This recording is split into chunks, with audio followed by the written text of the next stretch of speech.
اعوذ باللہ من الشیطان اللعین الرجیم بسم اللہ الرحمن الرحیم اللہم صلی علی محمد و آل محمد وعجل فرجہم۔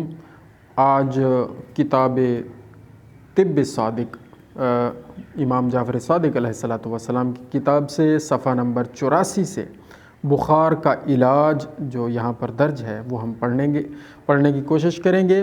حضرت امام جعفر صادق علیہ السلام نے فرمایا، پیغمبر صلی اللہ علیہ وآلہ وسلم کو بخار ہوا تو جبرائیل علیہ السلام ان کے پاس آئے اور رسول اللہ صلی اللہ علیہ وآلہ وسلم کو یہ دعا پڑھنے کا کہا، اور یہ دعا آپ کے سامنے ہم پڑھیں گے۔ بسم اللہ ارقیکا یا محمد و بسم اللہ اشفیکا و بسم اللہ من کل داء یعیبکا و بسم اللہ واللہ شافیکا و بسم اللہ خذها فلتحنیکا۔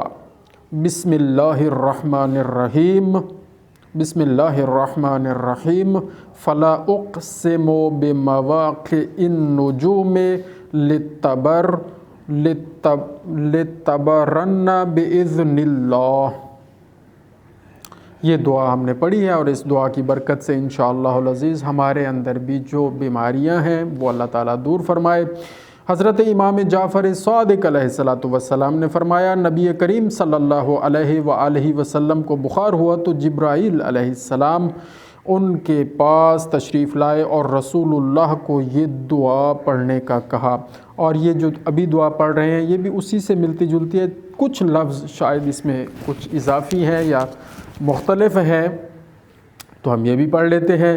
بسم اللہ ارقیکا و بسم اللہ اشفیکا من کل داء یعنیکا بسم اللہ واللہ شافیکا بسم اللہ خذها فلتحنیکا بسم اللہ الرحمن الرحیم فلا اقسم بمواقع النجوم لتبرن باذن اللہ تعالی۔ حضرت امام جعفر صادق علیہ السلام نے اپنے ایک صحابی کو بخار سے علاج کے لیے دعا بیان فرمائی۔ کیا فرمایا؟ پہلے سورہ حمد، سورہ توحید، سورہ قدر اور آیت الکرسی کی تلاوت کرو، اور پھر انگشت شہادت، یہ جو انگلی ہوتی ہے اس کو کہتے ہیں انگشت شہادت۔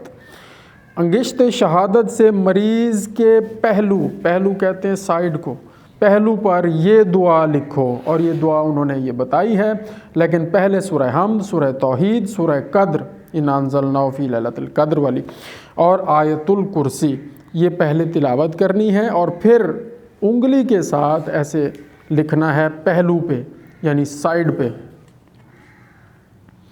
اور دعا یہ ہے، اللہم ارحم جلدہ الرقیق وعظمہ الدقیق من سورۃ الحریق یا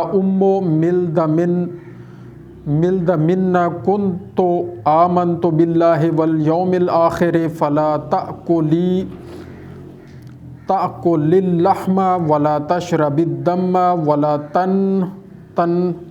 تنحک الجسم ولا تصدع الرأس وانتقلی عن فلان بن فلانہ۔ یہاں پر مریض کا نام اور اس کی والدہ کا نام لکھنا ہے، جہاں فلان ابن فلان لکھا ہوا ہے یا فلان بن فلان لکھا ہوا ہے تو وہاں پر مریض کا نام اور اس کی والدہ کا نام لکھیں گے۔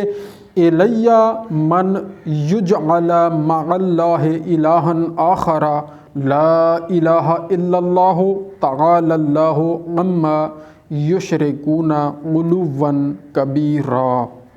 اللہم صلی علی محمد و آل محمد وعجل فرجہم۔ یہ 3 دعائیں ہم نے الحمدللہ یہاں پر پڑھی ہیں جو بیماری اور بخار میں امام جعفر صادق علیہ السلام سے منقول روایات کے ذریعے ہم تک پہنچی ہیں، تو انشاءاللہ ہم نے تلاوت بھی کی ہے، اس کی بھی برکت ہمیں حاصل ہوگی، اور جہاں تک یہ پیغام پہنچے گا ان سب کو بھی اس کا فائدہ حاصل ہوگا۔ اللہ تعالی ہم سب کو ہر بیماری سے نجات عطا فرمائے۔ اللہم صلی علی محمد و آل محمد وعجل فرجہم۔